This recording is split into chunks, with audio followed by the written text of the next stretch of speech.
1866 रु 2021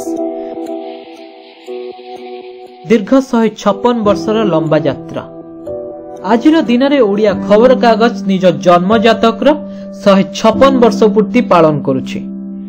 जेतेबेले नौंक दुर्भिक्ष रे हजार हजार लोक प्राण हराइथिले, तीन भागेरु भागे ओडिया लोक दारिद्र्य रे सढ़ी मरी जाइथिले। आम भाषा उपरे मध्य प्रचंड आक्रमण करा जाई एहाकु लोप करि देबार भीषण षडयंत्र करा जाइथिला। ठीक सही समय रे ओडिया जातिर स्वर साजी ओडिया प्राण रे जागरण जन्माई जन्म नैथिला उत्कल दीपिका।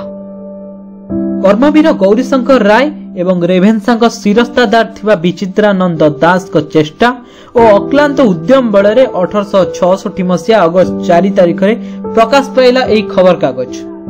उत्कल दीपिका नौंक दुर्भिक्षर प्रकृत चित्र को इंग्रेज मानक आगकू आनिबा, ओडिया जातिर कथा और गाथा को बखाणिबा सह ओडिया भाषाभाषी अंचलर एकत्रीकरण करिबारे प्रमुख भूमिका निभाइथिला।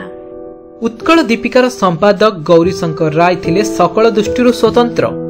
ओडिया जातिर अस्मिता गढ़ण और प्रतिष्ठा क्षेत्र रे से दिग देखांती नक्षत्र सदृश थिले। 1865 मसीहा जुलाई मासरे कटक प्रिंटिंग कंपनी स्थापित हैला। एही प्रेस प्रतिष्ठा ही तांको सहयोग करथिला उत्कल दीपिकार प्रकाशन पई। यह केवल ओडिशार प्रथम खबर कागज नुहे, बरम यह ओडियाक जातीय जीवन दर्पण एवं मुखपात्र भावे परिचित। पत्रिकार द्वितीय संख्यारे से नौंक दुर्भिक्षर कराल चित्र एवं दुर्भिक्ष प्रपीड़ित कंकालसार मनीषक जीवन संपर्क में वर्णना करथिले।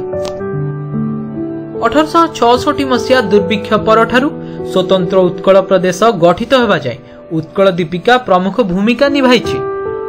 ओडिशार विभिन्न समस्या तथा ओडिया भाषार उन्नति को नहीं जहाँ सबु चर्चा वाद विवाद बा आंदोलन होइछि सेगुडकु एहा मुखपात्र भली प्रकाश करिछि। 1954 मसीहा रे ओडिशा राजभाषा आईन अनुसार ओडिशा रे ओडिया को राजभाषा भावे व्यवहार हेबार नियम गृहीत होइतिला। पूर्वरु ओडिया खबर कागज सबुबेले लोकंक कथा ही छापिछि, गरीब असहायक कहानी बखाणिछि, सत्य को सामना को आनिछि, निस्वार्थपर होई जनसेवारे निजकु नियोजित करिछि। सरकारक विरुद्ध रे विप्लवात्मक लेखा ही सेतेबेला एहार मुख्य अस्त्र थिला। आज भी शह शह खबर कागज प्रसारित हेउछि, रंग बेरंगर पृष्ठा सह प्रजुक्ति विद्यार व्यवहार मध्य हेउछि। आज को 156 वर्ष तले एही दिन रे ओडिया सांबादिकता निजर यात्रा आरंभ करथिला।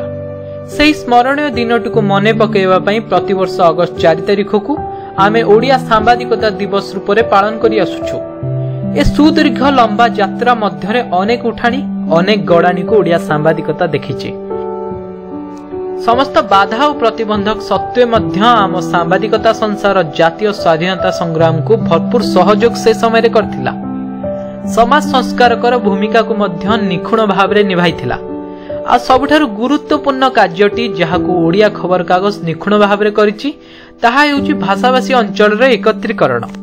विक्षिप्त होई एणे तेणे अन्य आड़े रही भाषा संस्कृति ऐतिह्य एवं आम स्वाभिमान उपरे हेउथिबा आक्रमणर तीव्र प्रतिवाद करी लड़ाई रे सफल होइथिले ओडिया खबर कागज गुड़िक। सेही स्मरणीय दिन आमकु मने पकई दिए जेबे ए जातिर इतिहास रे दुर्दिन आसीछि, ओडिया गणमाध्यम तार मुकाबिला करी ए जाति को तार परिचय फेराई देछि।